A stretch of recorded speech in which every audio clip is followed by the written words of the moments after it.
سلیم نامی ایک عورت رسول کریم صلی اللہ علیہ وسلم کی خدمت اقدس میں حاضر ہوئیں اور عرض کیا کہ یا رسول اللہ، اللہ تعالی حق بات بیان کرنے سے نہیں شرماتا، اس لیے میں پوچھتی ہوں کہ کیا احتلام سے عورت پر بھی غسل ضروری ہے؟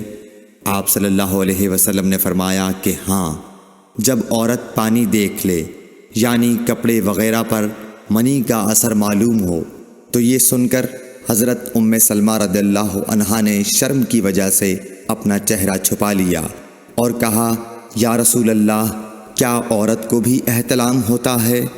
آپ نے فرمایا، ہاں، تیرے ہاتھ خاک آلود ہوں، پھر کیوں اس کا بچہ اس کی صورت کے مشابہ ہوتا ہے؟